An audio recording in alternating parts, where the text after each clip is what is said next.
Welcome to the root of all success with the real Jason Duncan, a podcast that explores how the world's most powerful entrepreneurs unlocked success and how their stories can help you do the same. A successful educator turned entrepreneur, Jason has built multi-million-dollar businesses that have been featured in Inc. magazine and Entrepreneur magazine. His life's mission now is helping entrepreneurs live what he calls #the exit lifestyle. Introducing TEDx speaker, mastermind leader, author, entrepreneur, cigar aficionado, motorcycle enthusiast, and host of The Root of All Success, the real Jason Duncan. The real Jason Duncan. Hey there, welcome to this episode of the Entrepreneur Masters Series. I am the real Jason Duncan, coming to you live right here in the Nashville, Tennessee area on this beautiful August day. So I'm glad that you're taking some time today on this Monday afternoon to spend some of your valuable time learning this very important lesson about how to 4X your business valuation in under 1 year. We're going to get talking about that in just a minute. But before we do, I want to talk a little bit about what this Entrepreneur Masters Series live webinar thing is that you're at, why you're here, what it is. This is, I call this EMS for Entrepreneur Master Series, and I'm a business coach and I work with entrepreneurs exclusively.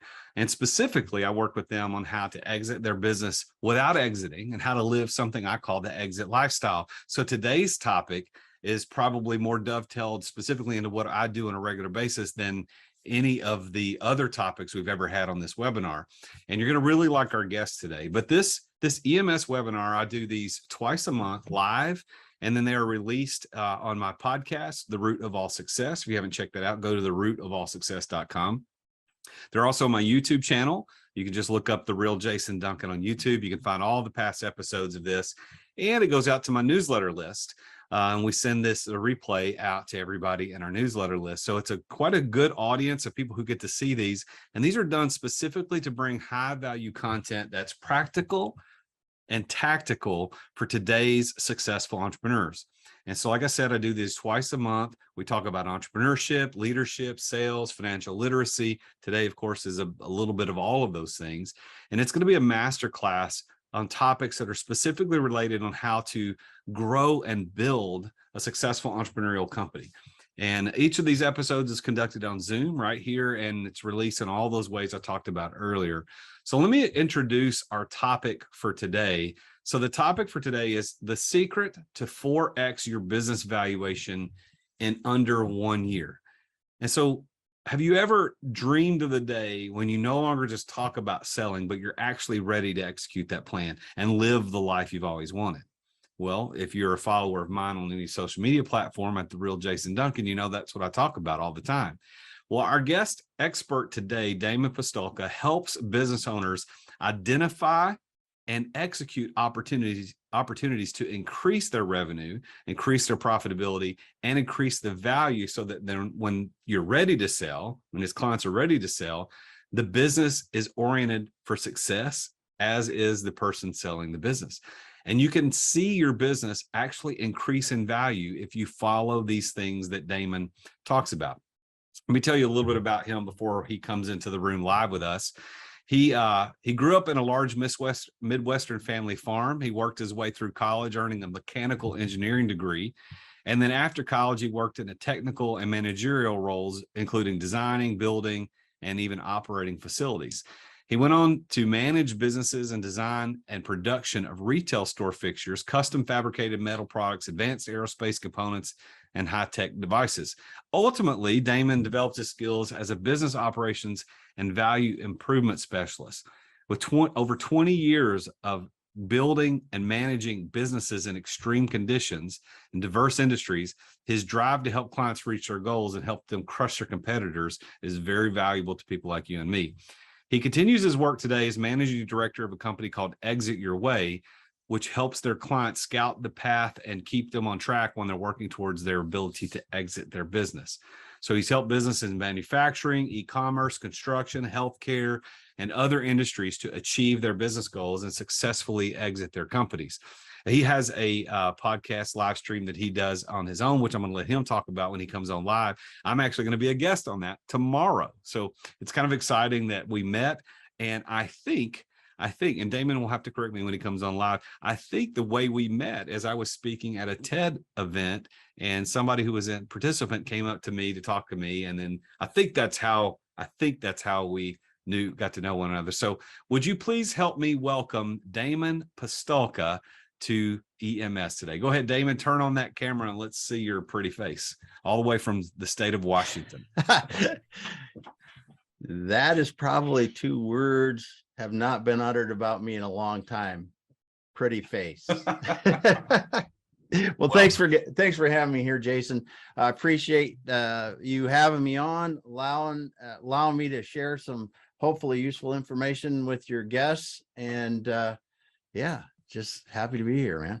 Well, I'm glad you're here. So what we're going to be talking about, the topic is how to Forex your business valuation in under 1 year. So we're going to get right into that here in just a second. But I want to let all the people that are participating live let you know that there is a Q&A bubble at the bottom of your screen. If you click on that Q&A bubble, it'll open up a window, and there's where you can ask questions. Now, I know we're all really familiar with using the chat features in Zoom. We chat back and forth, and that's fine. You can chat in there, but don't ask questions in there because we're not monitoring that as closely as we're monitoring the Q&A. So go to the Q&A, click on that, because at some point during this session today, I know you're going to want to ask a question, and so you'll type it in there. My assistant, Megan, is here. She's helping monitor that. Damon and I are going to be monitoring that. We'll answer your questions live. And then if you're watching this on the replay, of course, you're not getting to ask the questions live, but you can always join up with us at the next EMS and ask questions live of the next person. And when we finish today, at the very end, I'll talk about who's going to be our guest on the next session of the Entrepreneur Master Series. So Damon, so I gave your intro there, a little bit of your background. How did you go from business, managing facilities to helping people sell their businesses? Let's start there. Yeah. Well, actually, I was doing it for the investment owners that I was running their businesses. And, after going through a few times of acquiring businesses, growing them, selling them, I was actually, after the first one, it was my mid-30s. I was like, man, I want to do this for people. I want to do this for other business owners, because I was used to running, family-owned businesses and operating facilities for them. And when I moved into the equity or investor-owned and learned how they run businesses differently, when you really look at it as an asset rather than a thing that funds our lifestyle. And I'm trying to paraphrase it, but when I moved into that, it's a completely different way to look at your business. It's a wealth generating machine. It's an asset. It's like a stock market portfolio. My stock market, you can go on the stock market today and you go, oh, my portfolio is worth $50. How much is it worth at the end of the day tomorrow? It's worth 65. Oh, it's a great day. Well, that's how investment owners look at businesses. It was a foreign concept to me, because when I started working for the people, they said, yes, we bought the business for this much. We're going to grow it to this much, and then we're going to sell it.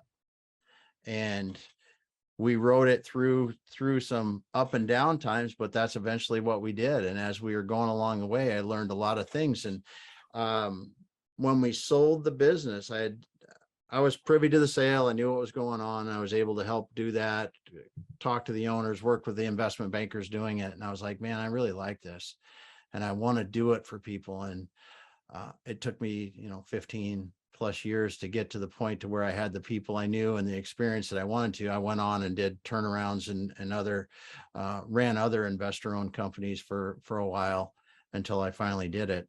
But that's how I got my start. After the first few of those, I knew this is what I wanted to do. So we got people here that are really interested in increasing the valuation of their business, probably for different reasons. Some people are looking to sell and they're trying to figure out, how do I squeeze a few extra 100,000 or even $1 million or more out of the business valuation? So what makes you qualified to tell people how to do that? What is the specialty that Exit Your Way has that you can say to somebody, if you do these things, you will increase the value? Well, let's back up. First of all, value is at the end of the day a number, and it's based on your profitability up first. But we're uniquely qualified to do this because we not only know how to show your value as of the financial statements yesterday, but we show you what systems you can use and the ways that you can project what my value is tomorrow. Not only project that, but also prove it before you get there. And when you do those kind of things, the value you can get at exit is much higher than the value my financial statements say today. And it's the same thing that we had to do in investor-owned companies, or if like today in a private or a public company, right? They come out with their guidance for the next quarter. How much more valuable is a stock when they can go quarter after quarter after quarter of saying our earnings per share is going to be $1 and it hits $1, it hits $1.05, it hits $1.02, but it never goes under where they're at.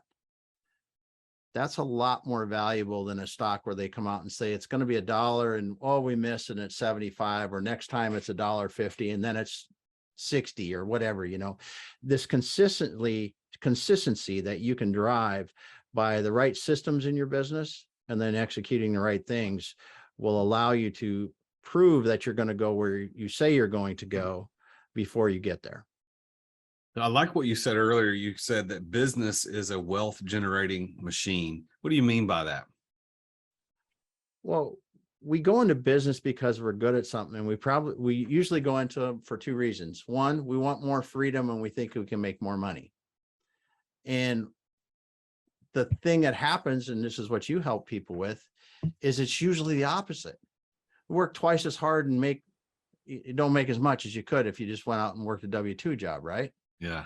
That's what happens. But we go into it because we want freedom and we want to make more money. Well, to do that, you got to quit looking at it like a W-2 job, right? You got to look and say, am I building wealth with this business? Not replacing an income, right? Because replacing an income is a must-have. You got to get there. You got to work your business to get there.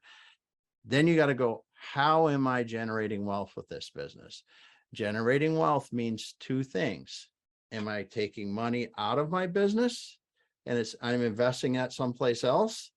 And am I building wealth within my business?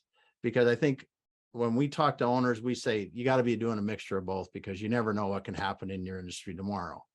But that's what we talk about when we talk about that. And when you say generating wealth, it comes back again to something that I learned in the investor-owned businesses. What's your number? And I don't mean business number, I mean personal number. What's your personal net worth number you're going for to just say, not F everyone money, but I can do what I want money, right? I don't have to worry about money anymore in my life. For some people, that's a few $1 million. For some people, believe it or not, it's 15, 20, 50, $100 million or more. But know your number. And that takes work with a financial planner to go, okay, this is the lifestyle I want to lead. This is the philanthropic things I want to do. Get back to that number, because then we start looking at generating wealth. I'm bridging the gap. My net wealth is say it's $1 million today, but I need 5. How are we getting there? And that's what I say, when your business is that wealth generating machine, right? It is. You have to get that thing to generate beyond your daily needs, and take that extra money, make it extra money, and put it into reinvestment in your business or into something outside of your business that's going to increase your wealth. Because that's how you generate wealth with your business. You don't it's not pulling more money out and putting it into boats and other stuff all the time, you know? Yeah. I don't think enough entrepreneurs think about it that way, as that business is a wealth generation machine, because they look at it as just a better job. You know, we build a better job for ourselves, and we're not building a better life. And building a better life is so much more fun, because if you build your business the right way, it doesn't need you to operate it. And not only that, it's going to make your business worth a lot more money. So before we get into the details of forexing your business valuation under a year, what, generally speaking, although you may have some very specific numbers, generally speaking though, if I'm going to sell my business and I am the CEO, I'm the chief salesperson, I'm the chief operator, I'm doing everything, versus I want to sell my business and I'm just the chairman of the board, so to speak. I'm involved very loosely, but I'm still in control. And both companies do the same amount of revenue and have the same profitability. Which company sells for more money, generally speaking? Well, okay. So let's step back one step further. If you're involved in your business on a day-to-day basis, it's almost binary. It's like no offer. Wow. Because, and especially if you get to the point to where you have more than $1 million in profit, because you've just moved yourself out of most individual buyers realm of, hey, I'm a great HVAC and I want to buy your company, and you're intimately involved, or even worse, if I got a law firm, I got a CPA firm and my name's on the door, oh man, those things, it's just almost binary. It's very, very hard to sell them for the money they're worth. Now, people as a rule, and I haven't seen this published lately. It was a few years ago. I saw somebody, I believe it was from Meridian Capital here in Seattle. I think Brian there wrote something that talked about a 50% reduction, 30 to 50% reduction in the price based on ownership involvement. 30 to 50% reduction. And when in certain size ranges, you're just not going to sell it. I'm writing that down. Yeah. Oh yeah. It's significant. It's significant, right? Because that's part of this overall 4X is doing exactly what you're telling your clients is you got to get to the point to where that business runs without you, or with the right amount of involvement for you, depending on the size. That's crazy. That is, I knew there was a number.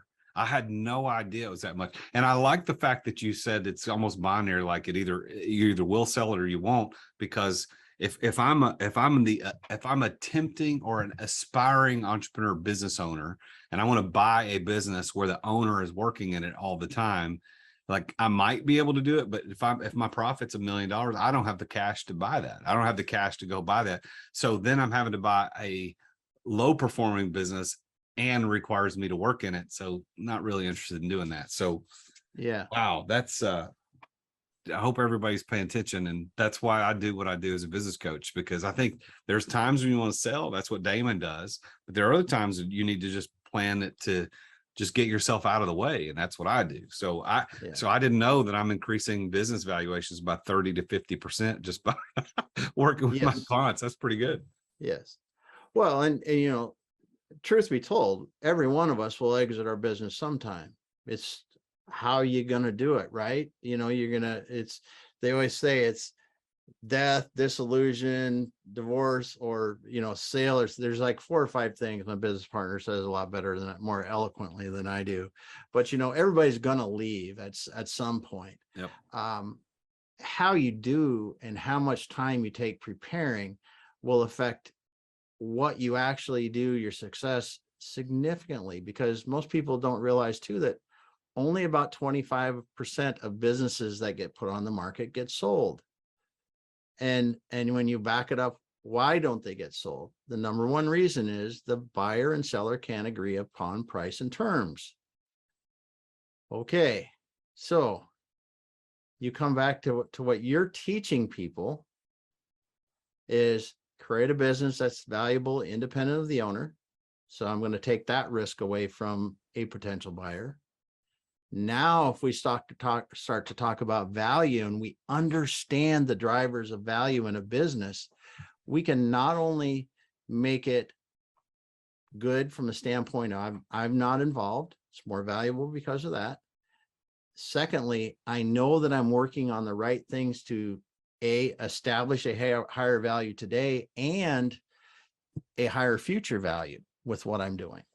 And that's where I think owners really need to take heart the fact that this preparation to be able to do whatever you want, your kid's taking it over. I mean, because listen, you may want to succeed at your kids, they may want to do it, but if your business is not, if you're not ready for that, they're not ready for that, and you're not selling that business to them in some way, shape, or form, you are missing out on a couple things. And because I had someone tell me this a while ago, I'm succeeding in my business, I don't need to worry about selling it. Well, then I talked to Mark Kramer a few weeks ago. He's out of New York. This guy's got more experience helping family businesses succeed to the next generation than anybody I've talked to.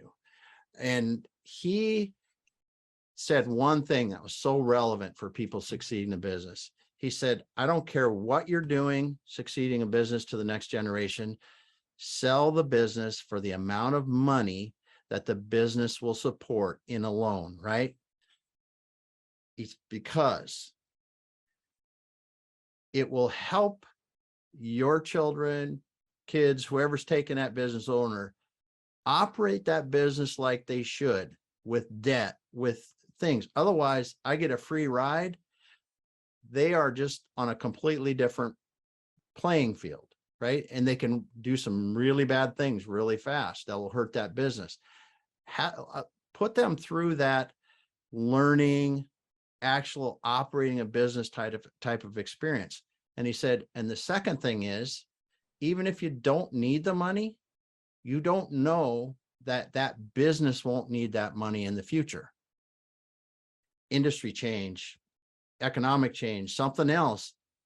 And if you go into it without selling that business, using other people's money, as we like to do in business, using other people's money, letting them pay that down over time, but I get that chunk of money out in that loan, the founders do, or the previous generation, that money can go off into another kind of investment that they can use for whatever, just in case.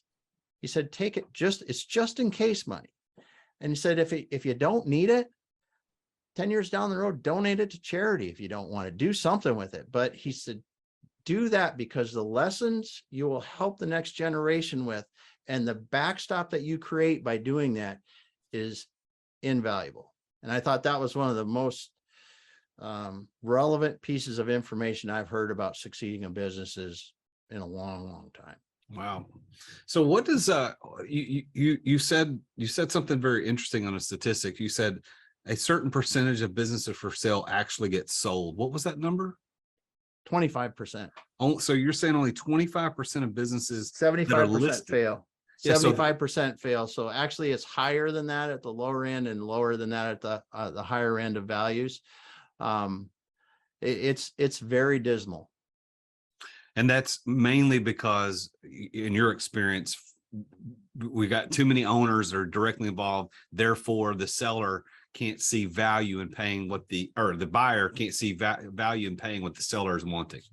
Yeah, that's exactly. So I've attempted in the last 18 months to buy 2 motorcycle dealerships because I thought that would be a good idea. And maybe God was looking out for me because neither deal happened.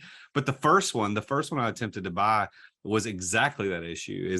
It was the owner and his wife were directly involved, had been running the dealership for 20 years. And they weren't making any money. They owned the building, and that's where they were making the money. They were paying themselves a big rent payment, which I wasn't going to own the building. I was just buying the business. I would have to pay the lease. So I was thinking, there's no money in this thing. So I offered him what I thought would be a fair deal. The deal fell apart. Then I went to go buy another one. Again, families very involved. They were more reasonable in their pricing, but ultimately the deal fell through for other reasons. But 25% of businesses for sale actually get sold. That's a That's an alarming statistic. And one of the things I think that might contribute to that is the fact that so many business brokers, present company, present company not included, suck. So many business brokers out there are just absolutely terrible. They just list it like they're listing a house for sale and say, good luck, hope it sells. Hope they like it. So what makes they play the average. They play the average, right? At the lower end of the market, sub million, sub $2 million businesses, there's a lot of people that play the averages. They know if I want to make X amount of money a year, I got to sell so many businesses that are in this price range. So that means I got to list this many to sell this many. And I think you can read all the crap from what business brokers are right about how to select a business broker by industry experience and all this other. But let's be honest. Does that broker have 100 businesses listed, or does it have 5 businesses listed? Because I'll bet on somebody that has to be successful with me as a client to make the money they want, rather than somebody that just knows you're one of many and somebody will make me successful out of the group. Yeah, I think that's a really good take home point for the entrepreneurs that are watching this podcast or this webinar, is that we need to, if we get to the point where we want to engage a broker, either as a buyer or a seller, we need to pay very close attention to how many listings they have, because the more they have, it is, in my experience as a buyer into this side of thing, is that they are probably less likely to be very helpful in selling the business because they're playing the averages. Or understand the value in the business, right? Because this is where you, as the business owner, and we'll talk about this in a minute, you need to really, so the place that you talked about, the husband and wife that run in the motorcycle dealership, if they would have known how the value drivers of their business, not because it was valuable for them to buy property, but because it was valuable to somebody outside, that's your only measure. Valuable to you is awesome, but it does not mean I'm creating a valuable business to the outside world. And there's billions probably of businesses over time in the United States alone that have created wealthy owners because they make enough money to pay for property. That's such a common thing where you see that I'm running this whatever automotive shop, manufacturing shop, whatever, and I ran my business, made marginal money for 20 years, made enough to pay my salary and buy the property. Well, I sell the property for $10 million at the end of the time I'm done working. Business doesn't matter anymore. It's inconsequential what I do. But if those people would have done it to the point to where they said, listen, yeah, it's cool that we're paying for the property, and that's one piece of this. But if we want this dealership to continue on, it has to stand on its own and have a value of its own. That's right. So let's get into the idea and the concept of valuation to begin with. So you already said that the number one thing that goes into the valuation of a business is the profitability of the company. Yeah. So if we're going to increase the valuation, we need to understand how the valuation, first of all, is determined. And I know so many of my clients ask me this question, and I've got people that ask all the time, how do you determine the valuation of a business? So can we kind of talk about what valuation means just in general before we dive into the details? Yep. So on the backside of valuation, there are private databases of transactions, business sales, right? And from these, knowing the industry, the size of the deal, and benchmarks. I mean, we have benchmarks to say what was the gross margin, what was the net income, those kind of things for these businesses and these transactions. And it's the brokers and investment bankers share those. The banks use them. Because the banks use them to determine loan value, what they can do. So this is an inside industry kind of thing that's there. Now, from that, they develop multiples of revenue, multiples of cash flow, multiples of EBITDA, whatever is relevant for the size of business or in the type of business you're in. And it's by industry. So that's what really starts the valuation. It's a baseline valuation. If I have $1 million of profit in manufacturing, it might be 6x. If I have $1 million of profit in an HVAC business, it might be 4x. And don't quote me on those, because it all starts from the data behind it, and I don't know what that is. That's my partner's skill set. But that data is not just somebody pulling a number out of their butt. It's just that it is, you can go to the bank, they're going to tell you what it is. You can go, there's a million different people that are using this data, few sources, right?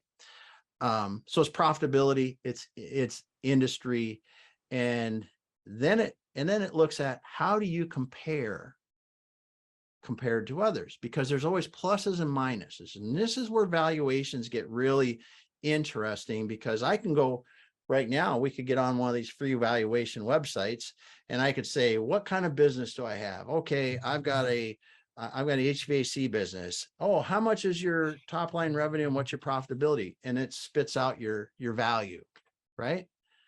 Well, I always tell people that's like getting the value of your 2019 F-150 Blue Book. I'm just going to get it, but I don't know the options. That's what it's like. Do you have the big motor? Do you have the little motor? Do you have the how loaded is it? How many miles? All that kind of stuff. That's what you get with the online one that you can get for free. And when you start to look into it, and this is where you really look at, how do I drive this 4x value in a year? How do I really accelerate the value in a very short amount of time? It becomes in not just the profit today, but where are we going and how fast are we going there? And proving that. Because when you look against industry benchmarks, if we've figured out some way to go much more profitably in our industry, that will help to move the chain up, or move the value up. If we've innovated something in some way that has drastically changed our position and the way that we're in, or if you look at like Airbnb, VRBO, those people, when they're utilized, or Lyft or Uber, man, they took an underutilized resource and monetize it. Holy heck. That's why those companies get that kind of valuation, because they've figured out how to create value where there wasn't value before. And these are the kind of things that you really look at. And one thing that you should never, ever forget is your team. The team of people you have. You can feel it walking into a business. You know it. If your team is one that is able to innovate and really solve industry problems that make your company more competitive and just staying ahead of everyone else, that's valuable. And when you talk about the business brokers that don't get the businesses sold, or the business values that aren't where they need to be, those are the key things that you look at. Yes, profitability is baseline. How fast am I growing? What's my team like? How are we different in the industry than others? And then it comes down again to, people always say, the brokerage people talk about repeatability in revenue. That's kind of nice, but if you're killing it in the industry, they aren't going to ask about that. Yeah, they might ask about it, but it's not going to be a key factor. I mean, when you really build the right teams and they're doing the right things, people are forward looking. Because when you look at unicorns, right? Again, the Airbnb, VRBO, when they came out, they weren't being valued on profitability. They were being valued on what are they doing in the industry. They were upending an industry, just upending the industry. And they had good scalable systems. They had decent teams inside of them. I know the whole Uber thing, that the top guy or whatever had questionable junk going on, but these companies underlying had good solid people, good solid things, and they were innovating. They were taking that. and they were accelerating their sales and profitability quickly. Because when you start to do that, you drive values beyond the common multiple for your business. And to 4x a business in normal terms, if I'm just sitting here, I have to grow my profitability 4x, right? If I keep my same multiple.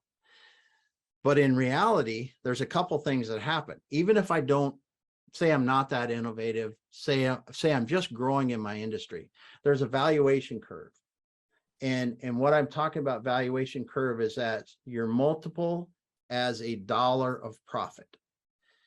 If I'm a small business in manufacturing or whatever it is, e-commerce or something, know e-commerce pretty well. If I'm a small e-commerce business and say I'm doing 5 million in revenue and I'm making 500,000 in, or whatever the profitability numbers, I might be valued at 4x that EBITDA number. If I'm a $50 million company and making whatever $1 million at that, I'm going to probably be valued at 7, 8, 9x that profitability number, because there's less risk in a bigger business. Why this is really relevant for somebody that's got a smaller business, a sub $10 million business, is just by going from, say, 2 million to 4 million in revenue, or even 2 million to 3 million, I might jump an entire multiple in profitability on my value. So you get this double bonanza of as my business gets bigger, I get more value per dollar of profit, and I'm growing my business, so I have more dollars of profit. When you start to look at how I 4x this, I combine the three things. I go, I'm going to accelerate my sales because that grows profit naturally. I don't even have to change my profitability. And then because I'm accelerating my sales, I can take a jump in my value per dollar profit because of the valuation curve. But then when I start to innovate and I start to do things that others can't, that adds a bit more on top of the profitability, because I'm creating a defendable market position that it makes it harder for others to recreate. I'm writing that down. So innovation is to create a defendable market position, which keeps duplication from happening. Yeah. Because you said the first thing was accelerate sales, which grows profit, which helps in the valuation curve. And you got innovation to create a defendable market position. And what you said, there were three things. What's the third one? With the valuation curve will help you there. Okay. So and there's actually four, because I forgot the last and one of the most important if you're going to be selling into an investment owned or you really want to maximize. And that is operating with projections and hitting them, measuring performance, documenting that I'm hitting. If I am going to be, you want to create a machine to generate wealth. And learned this the hard way in investor owned companies. And it's go work in a public company. You're going to know exactly what I'm talking about. If you need to have $1 million in top line revenue and make $100,000 every month, in some companies, they know what that is on a daily basis. That means that I've got to go, $30,000 a month, and I need to make $3,000 a day or whatever the heck that is.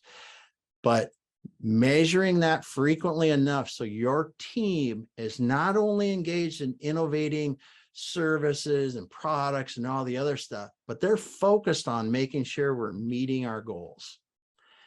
Because I lay that track record down of hitting those goals for about 6 months, and then I begin to value my business on future value.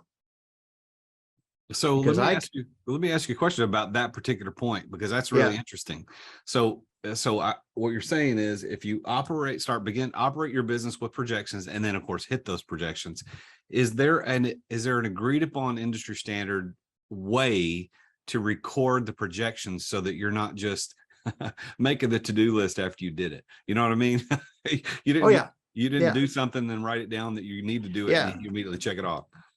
I'll step back a bit. In investor-owned companies, you usually are laying out an annual budget with monthly numbers showing, you know, gross and net margin, at least revenue, gross and net margin, or net income, gross margin, net income. You need to do that in your business. You need to do that. And then for your executive or your management team, break it down to weekly. Because you need to know at least on a weekly basis, are we doing what we need to do? Did we sell what we should have? Did we make the gross margin like we needed to on that? You know, fixed expenses below the line, you should be able to manage those on a monthly basis. But that revenue and gross margin on a weekly basis, I can't tell you how much you can drive value just by getting your team engaged and working together to make sure that we're doing that. Your salespeople, your operational people, your customer service, your finance people, and doing that to make sure that you're doing, because it all starts, right? If I'm going to lay out, this is what 4X looks like to us in 1 year. We have to, if we just say, hey, we want a 4X in 1 year, you're never getting there. If you say we're going to 4X in 1 year, and this is clear, starting out with a clear vision, we're going to 4X in 1 year. Now we're going to increase, because I'm going to increase my profit by 75%. I'm going to then increase my value on the value curve by 3X or whatever we can get out of it. We're currently at 2X. We're going to be in 5X or something like that by the end of the year. And we're going to innovate and have proven that in the next year, we're going to double that. So I'm going to get a bigger bump in it like that. It comes from those places, but it starts with that clear vision. We're at 5 million today. Next year, we're going to be at 10, and this is how we're going to get there. Then you measure your progress.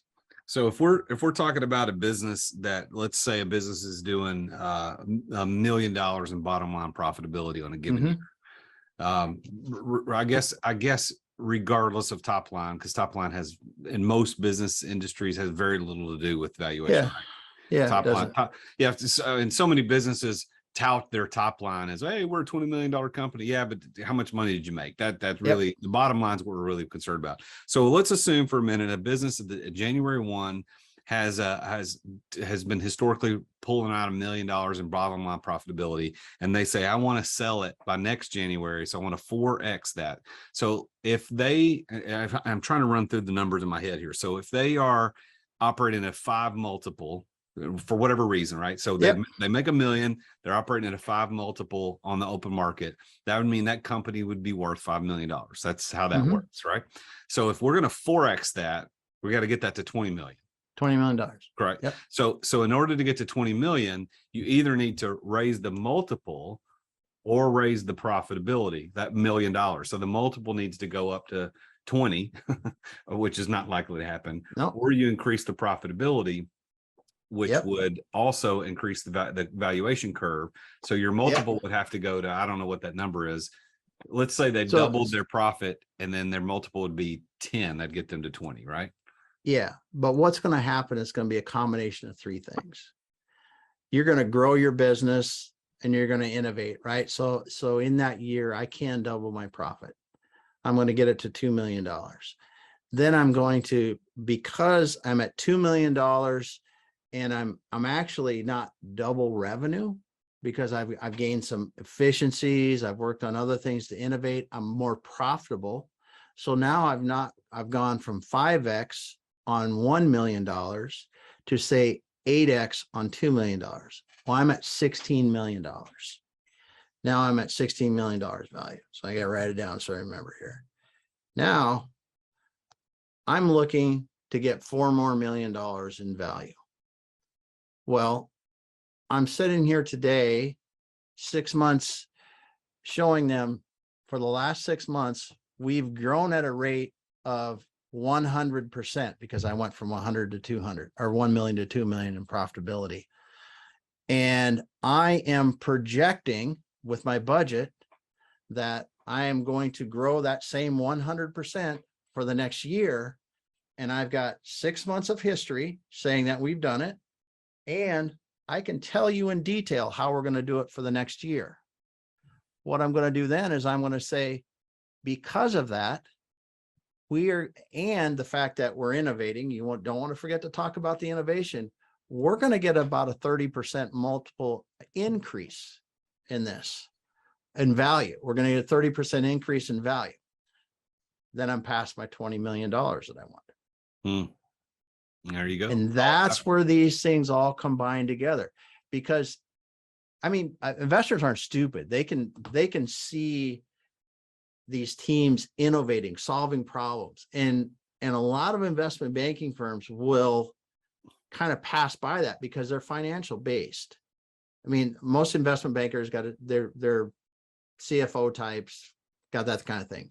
When you look at investment bankers that are really value focused, sales or more business operators, they are going to be able to articulate that. Make sure your people articulate that, because if you've done something that's radically changed your position in the market and your ability to scale and your efficiency, because I think you can get the trifecta if you really work at them. You've created something that's, like we talked about a long time ago, much harder to recreate by your competitors and will sustain you far longer in the market. And then it's as simple as, hey, we've proven it. You can wait longer, you can pay more, or you can pay us now and we'll get out. And we had that very thing happen to a company this spring. So 100% growth year over year. And they waited and they got to pay another $1 million for it. Like, okay. And really, it's not a bad thing even for the buyer, because they're buying a much more valuable business. I mean, it's more money out of their pocket, but they're buying a more valuable business because now it's been proven. So I want to remind everybody who's here live, if you have a question, go to your Q&A bubble at the bottom of the screen, type in your question. Let's see if you've got something you can ask Damon about how to exit, how to increase that value. But I want to review what he said, these 4 things. So you can accelerate your sales, which will in turn grow your profit. You don't have to change your profit margins. You can innovate to create a defendable market position. You can, number 3, you've got the bonus of that valuation curve, because as you grow, your valuation curve goes up. And then 4th, if you can operate with projections and hit them, you're going to increase the value. So we just ran through that example of a company worth 5 million that went to 20 million just by doing what we talked about, creating efficiencies, increasing bottom line, not necessarily increasing the top line. And I think that the other thing that you didn't mention goes back to something we talked about earlier. If there's a 30 to 50% reduction in the value when the owner is directly involved, one of the things you could do is figure out during that year how to get yourself uninvolved from the business. Yeah, I didn't cover that. Most of the companies that that's one of the first things we're doing with them, obviously, is is getting that owner to the true, it depends on the size. They at least have to be in a true CEO role at the very least, but it's even better as they get bigger and almost necessary as you get larger to be at a like a board director kind of role. That's and the way I like to say it is if I am under about 2 million in EBITDA, you should really be a CEO role, but you need to have a internal management team that can execute the vision you've laid out. And then when you get above about 5 million in EBITDA, you need to have the owner needs to be outside of the team that can develop and execute a 5-year strategy to grow the company. That's interesting. So you've mentioned EBITDA several times, and I know some of us know what that means, but what does EBITDA mean and stand for? It is earnings before interest, taxes, depreciation, and amortization. So basically, they're trying to recreate, it's a number to recreate the true cash flow of a business. In a smaller business, you'll see, they might say just cash flow. Sellers discretionary earnings, I think they say SDEs, you'll see that.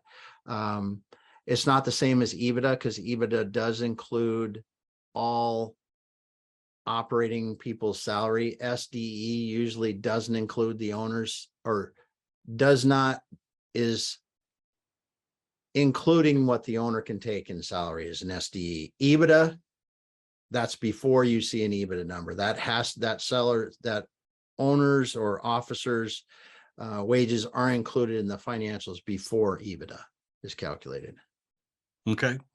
So what else do we need to pay attention to if we're looking at increasing the value of our business? We've talked about those 4 things you mentioned.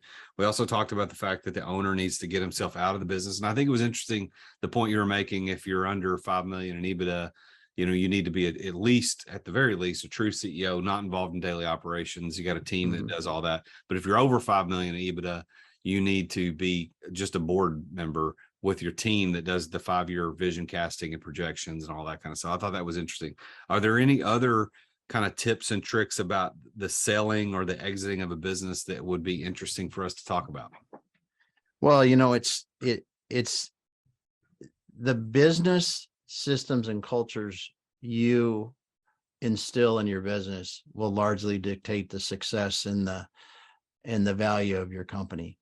And, we talk about, let's go out and look, you look at EOS, you look at some of these other business operating systems you talk about.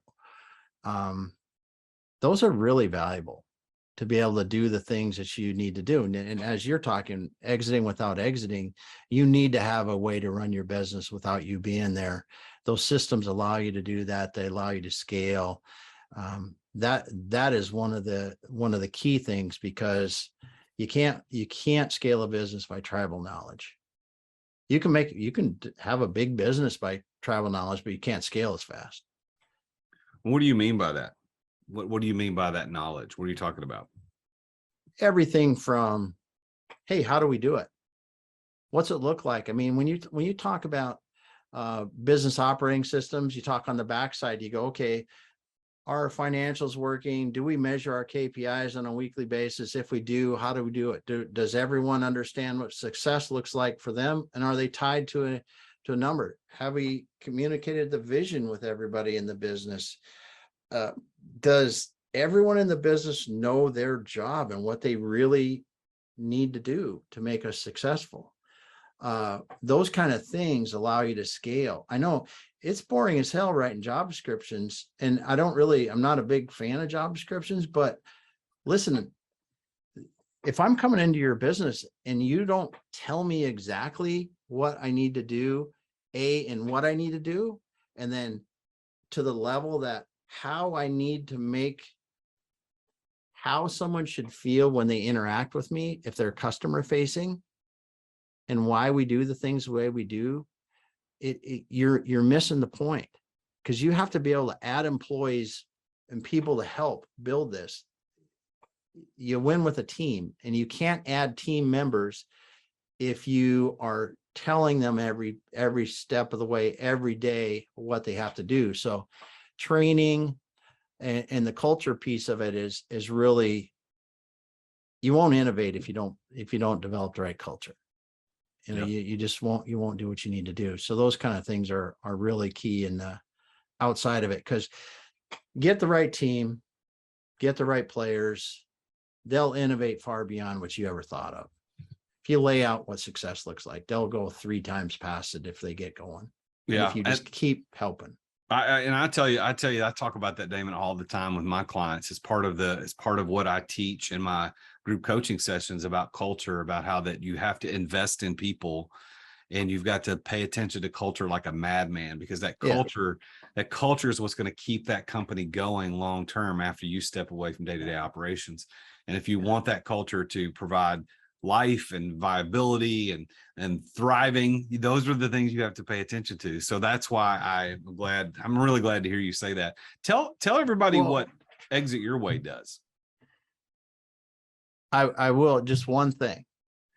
When an experienced business valuation person looks at your company and does an extensive business valuation, they will measure your culture. There are ways that they put that into there's like, I forget, it's 100 questions or something like that. They ask about your team, they ask about your systems, they ask about how you're set up, and a lot of things to really assess your team your culture, and your capital, because that's so important. And it's another one of those factors. Like I said, with my F-150, if I've got the coolest trim package, it adds to the value. If I got the standard model, not so much.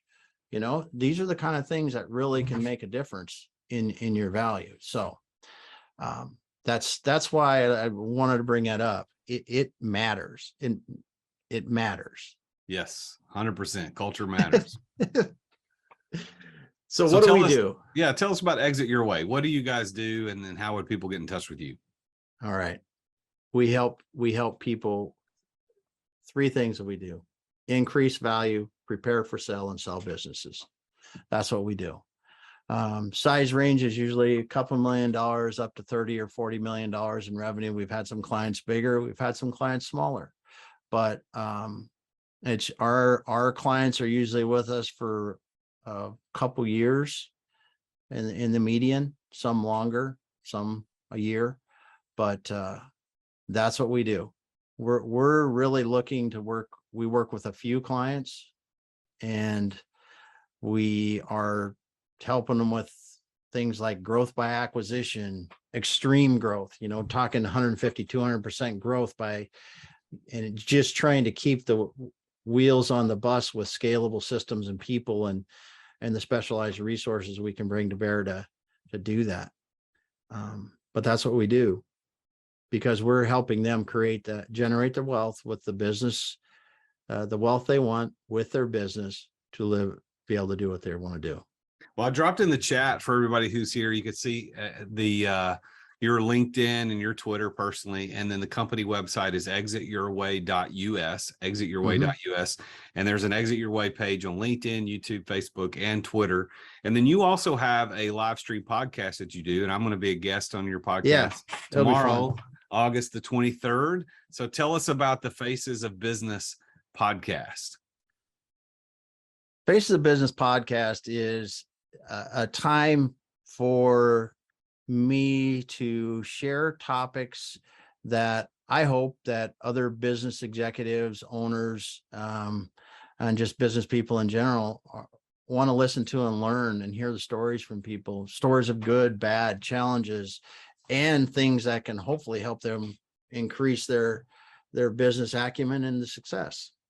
So we have a lot of fun with it. I didn't really know that I would enjoy it as much as I do, but it's a lot of fun. Yeah, it's a lot of fun. Doing podcasts are fun, and I'm looking forward to being on your show tomorrow at 5 p.m. Central Time.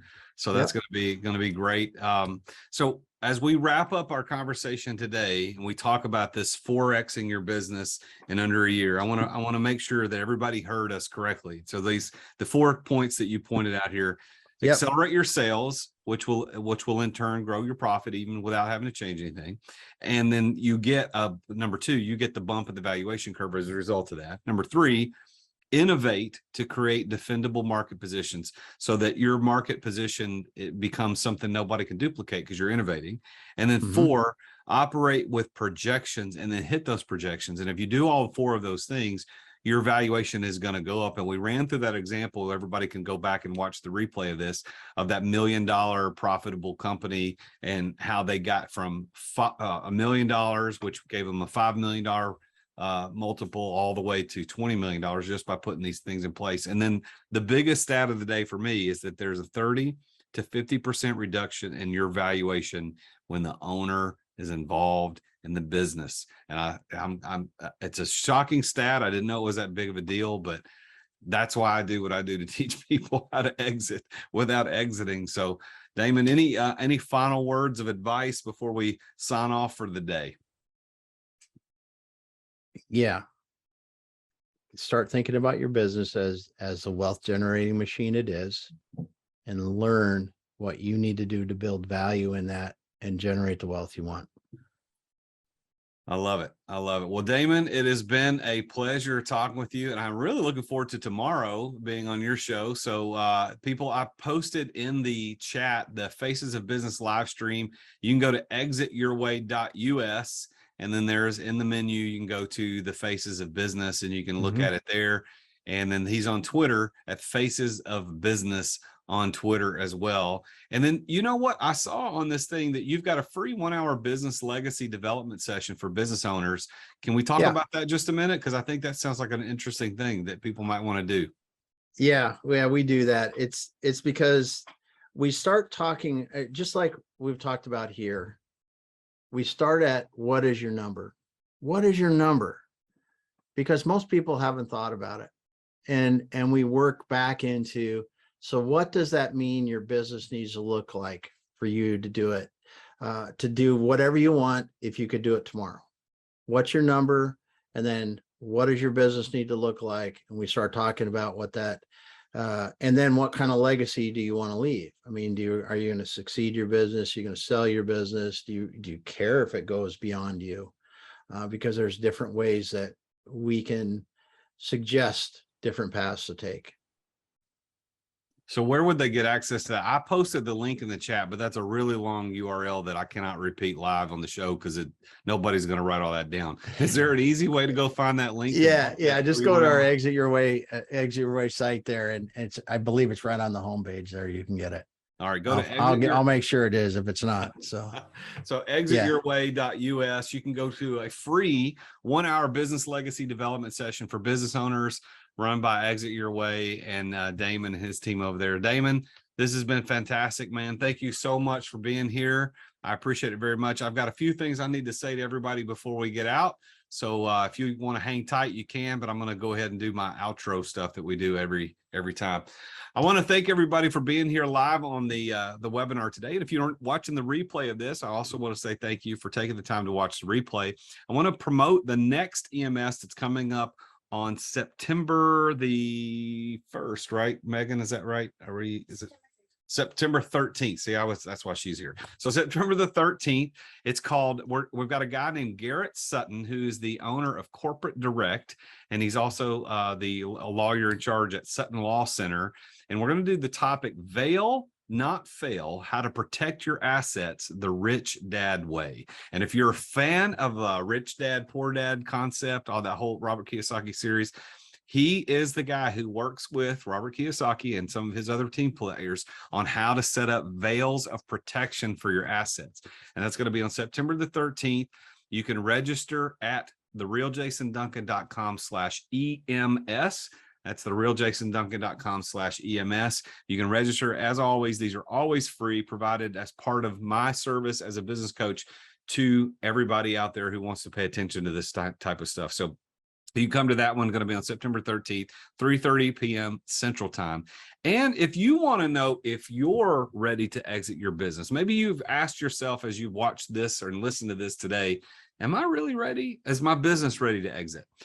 I want to offer you the free opportunity to work with me. I've got a very easy assessment that I put together called the Am I Ready to Exit? It's an exit readiness survey. So if you go to amireadytoexit.com, you can take a free exit readiness assessment and get a free report on how close you are from being able to exit the daily operations of your business. And that is designed specifically to show you how quick you can get out of the way. So these things we've talked about today about accelerating sales, innovation, valuation curve, and operating with projections, some of those things I talk about with my clients. And then once you're ready to actually do it, that's where Damon steps in, and Damon can take you to increase that value, get yourself out of the way, and get your business sold. I'll start you on that journey with this free exit readiness assessment. So go to amireadytoexit.com, and one lucky person who not registers, but who actually takes that assessment in the next 24 hours gets a free coaching session with me to review the report. So go to amireadytoexit.com and you can take that today. So thank you so much for being a part of this Entrepreneur Masters series today. I am the real Jason Duncan. He is Damon Pistolka, and we are very glad that you've been here today. We'll see you next time. Thank you for listening to another edition of The Root of All Success with the real Jason Duncan. If you've enjoyed this week's episode, visit therootofallsuccess.com to access the show notes and other helpful resources. Follow Jason on social media at The Real Jason Duncan. Are you an entrepreneur who feels trapped in the weeds of daily operations, not experiencing the freedom you thought you'd have as a business owner? Want to know the way out? Take Jason's free exit readiness assessment to see how close you are to getting ready to experience true freedom and success as an entrepreneur. Go to amireadytoexit.com today. That's amireadytoexit.com. See you again next time here on The Root of All Success.